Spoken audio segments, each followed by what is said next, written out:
In the beginning, there was nothing but darkness, a formless void. Then a voice echoed through the vast emptiness. Let there be light, and light burst forth, separating day from night. This was the first day. Over the next 5 days, the Creator sculpted our world. He separated the waters from the sky, gathered the seas, and brought forth land teeming with vibrant vegetation. He placed the sun, moon, and stars in the heavens to mark the seasons. The waters swarmed with living creatures, and the skies filled with birds. Finally, he created every kind of animal to roam the earth. On the 6th day, God said, "Let us make mankind in our image." And so, from the dust of the ground, he formed the first man, Adam, and breathed into him the breath of life. Seeing that Adam was alone, God created a companion for him, Eve, formed from Adam's own side. He placed them in a beautiful garden called Eden, a paradise where they could live in harmony with him and all of creation. Their only instruction was to not eat from the tree of the knowledge of good and evil. But a shadow lurked in paradise. A serpent, cunning and deceptive, approached Eve. He questioned God's command, twisting the truth and planting seeds of doubt. Did God really say you must not eat from any tree in the garden? He hissed. He promised that if she ate the fruit, her eyes would be opened, and she would be like God, knowing good and evil. Tempted by the promise of wisdom and power, Eve took the fruit, ate it, and gave some to Adam, who also ate. In that moment, their innocence was shattered. For the first time, they felt shame and fear, and they hid from the presence of their Creator. When God confronted them, they blamed each other, but the deed was done. The first sin had entered the world. As a consequence, they were cast out of the Garden of Eden, forever separated from the tree of life. The ground was cursed, and life would now be a struggle, marked by toil and sorrow, ending in a return to the dust from which they came. As humanity multiplied, the world grew darker. A profound corruption took root, not just from human hearts, but from a rebellion in the heavens. A group of angelic beings, known as the Watchers, defied God's order. They descended to earth, captivated by the beauty of human women, and took them as wives. This unholy union gave birth to a race of giants, known as the Nephilim. These were mighty men of old, men of renown, but their existence was a perversion of God's creation. They filled the earth with violence, oppression, and wickedness. The corruption spread like a plague, and soon every inclination of the thoughts of the human heart was only evil all the time. The world God had created with such love and care was now drowning in its own depravity. The Creator looked upon the earth, and his heart was filled with pain. He saw the world he had made was ruined, and he regretted that he had ever made human beings. The time for a cleansing was near. Amidst the overwhelming corruption, one man found favor in God's eyes: Noah. He was a righteous man, blameless among the people of his time, and he walked faithfully with God. God revealed his plan to Noah. He would send a great flood to wash away the wickedness from the earth, a deluge that would cover the highest mountains. But he would save Noah and his family. God instructed Noah to build a massive ark, a vessel of gopher wood, with specific dimensions to house him, his wife, his 3 sons, Shem, Ham, and Japheth, and their wives. He was also commanded to bring aboard 2 of every kind of animal, male and female, to preserve life on earth. For 120 years, Noah labored, building the ark according to God's precise instructions, all while the world around him mocked and ignored his warnings of the coming judgment. When the ark was complete, the animals came 2 by 2, and Noah's family entered the vessel. Then God himself shut the door. The rains began, and the fountains of the great deep burst forth.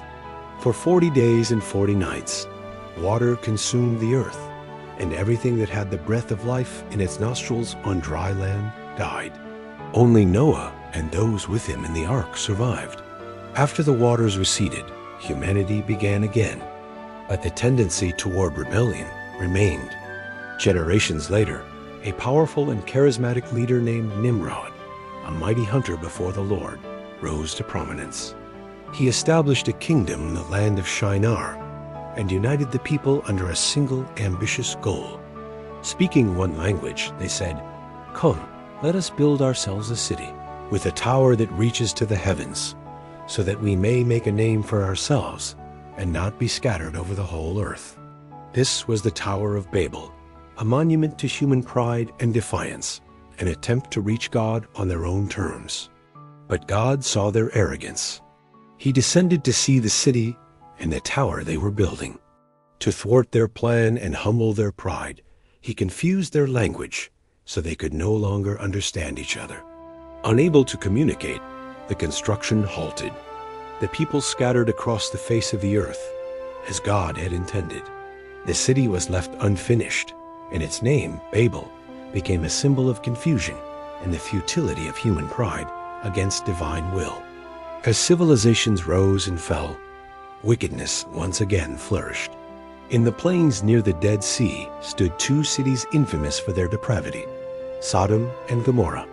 Their outcry was so great, and their sins so grievous, that God determined to see if it was as bad as the reports. He sent two angels, disguised as men, to the city of Sodom. A righteous man named Lot, who was living there, showed them hospitality. But that night, the men of the city, both young and old, surrounded Lot's house, demanding that he bring out his guests so they could abuse them. Lot pleaded with them, but the mob grew violent. The angels pulled Lot back inside and struck the men with blindness. They urged Lot to flee with his family, for the city was about to be destroyed. The next morning, as the sun rose, the Lord rained down burning sulfur on Sodom and Gomorrah. He overthrew those cities and the entire plain, destroying everything and everyone in them. Lot's wife, disobeying the command not to look back, turned and became a pillar of salt. Only Lot and his two daughters escaped, a stark reminder of the consequences of unchecked sin. Out of this world of chaos and judgment, God chose to build a nation for himself. He called a man named Abram from the city of Ur. God made a covenant with him, promising, "I will make you into a great nation, and I will bless you. I will make your name great, and all peoples on earth will be blessed through you." Abram, whose name God later changed to Abraham, believed God. He left his home and journeyed to a new land God would show him. God promised Abraham a son, even though he and his wife Sarah were old and barren. After years of waiting, their faith was rewarded with the birth of Isaac. The covenant was passed to him. But God tested Abraham's faith in the most extreme way, commanding him to sacrifice his beloved son Isaac on a mountain. With a heavy heart, Abraham obeyed. He bound Isaac and raised the knife, but at the last moment, an angel of the Lord stopped him. God had provided a ram for the sacrifice instead. Abraham's unwavering faith was proven, and God reaffirmed his covenant with him and his descendants forever. Isaac married Rebekah, and she gave birth to twin sons, Esau and Jacob. From birth, they struggled. Esau, the firstborn, was a skillful hunter, while Jacob was a quiet man who stayed among the tents. One day, Esau came in from the open country, famished. He rashly sold his birthright to Jacob for a bowl of stew. Later, with his mother's help, Jacob deceived his blind, aging father Isaac and stole the blessing meant for Esau. Furious and betrayed, Esau vowed to kill his brother, forcing Jacob to flee for his life. After 20 years in exile, during which God blessed him with a large family and great wealth, Jacob decided to return home. He was terrified of meeting Esau, but he wrestled with God all night and received a new name, Israel, meaning he who struggles with God. The next day, the reunion he dreaded turned to forgiveness. Esau ran to meet Jacob, embraced him, and they wept. The broken brotherhood was restored, and from Jacob's 12 sons would come the 12 tribes of Israel. a nation born from struggle and divine grace. Among Jacob's 12 sons, Joseph was the favorite, the son of his old age, born to his beloved wife, Rachel. Jacob gave him a richly ornamented robe, a symbol of his special status that fueled the jealousy of his older brothers. Joseph's dreams of his family bowing down to him only made their hatred grow. One day, their resentment boiled over. They plotted to kill him, but instead threw him into a cistern and then sold him as a slave to a caravan of traders heading to Egypt. They stained his beautiful robe with goat's blood and presented it to their father, leading Jacob to believe a wild animal had killed his favorite son. Joseph's journey was one of immense hardship. In Egypt, he was sold to Potiphar, one of Pharaoh's officials. Despite his circumstances, God was with him, and he prospered. But his integrity was tested when Potiphar's wife falsely accused him, and he was thrown into prison. Even in the dungeon, Joseph's gift for interpreting dreams became known. Years passed. Pharaoh, the mighty ruler of Egypt, was troubled by two disturbing dreams that none of his magicians could interpret. The chief cupbearer, whose dream Joseph had once interpreted in prison, finally remembered the young Hebrew. Joseph was brought from the dungeon to stand before Pharaoh. He explained that the dreams were a prophecy from God. 7 years of great abundance would be followed by 7 years of devastating famine.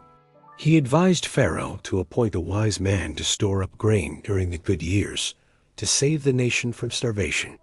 Impressed by his wisdom, Pharaoh declared, "Since God has made all this known to you, there is no one so discerning and wise as you.